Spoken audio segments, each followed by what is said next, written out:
c'est Dieu,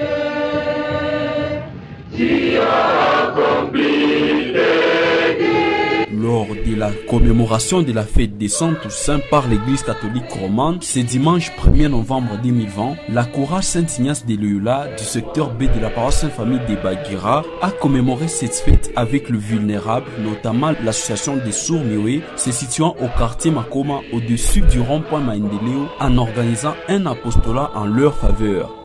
À en croire pharmacien Claude Paragou Kababone, président de la chorale Saint-Ignace de Loyola, cette activité s'inscrit dans le cadre des marchés dans le pas du saint patron de cette chorale, de l'effectivité de son plan d'action 2020, ainsi que des objectifs parmi lesquels l'assistance aux plus démunis et aux pauvres. Au cours de cet apostolat, des vivres ont été distribués aux sourds muets, notamment la farine de maïs, l'huile végétale, savon, sacs de riz et bien d'autres aliments. Répondant à la question de savoir pourquoi les sourds muets, pharmacien Claude Paragou Kababone a précisé que cette couche de la population n'a pas été choisie au hasard, mais suite aux situations dans lesquelles traverse cette structure des sourds muets. Celui-ci a signifié que ce geste a été possible grâce aux cotisations de ses membres et appelle toute personne de bonne volonté à se joindre à eux afin de donner sourire à ces sourds muets.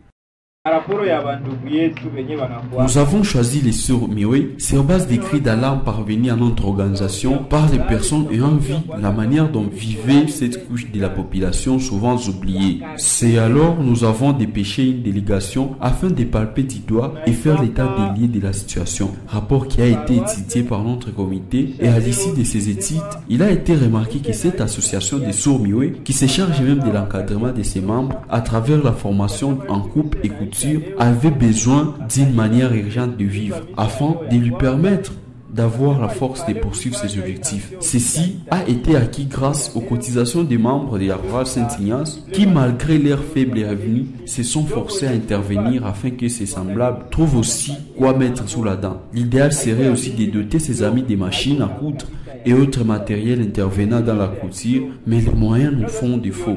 D'où l'appel lancé à toute personne de bonne volonté de se joindre à nous afin d'unir les efforts pour redonner sourire à ces gens qui ont aussi besoin de notre soutien. Soulignons aussi que les conditions dans lesquelles passe la nuit ces sourds muets restent désirées. À sa prise de parole, Titilé, le responsable de cette association, a manqué de mots pour exprimer sa joie pour cet acte charitable dont son organisation venait d'être bénéficiaire à travers la chorale Saint-Ignace de Loyola. Titilé déclare que c'est pour la toute première fois qu'il voit des personnes venir les rendre visite. Celui-ci a demandé au comité de la chorale de plaider à ce que les sourds muets catholiques et d'autres confessions puissent tout faire pour voir comment adapter leur culte pour une participation active aussi des sourds muets qui sont souvent oubliés. Pourtant, ils ont cette envie de participer au culte religieux, chacun selon sa confession religieuse. Signalons que l'année passée, au mois d'octobre 2019, cette chorale a assisté le prisonnier de la prison centrale de Kabari. Celle-ci organise aussi d'autres activités en vue d'encadrer la jeunesse chrétienne à travers les chants chrétiens.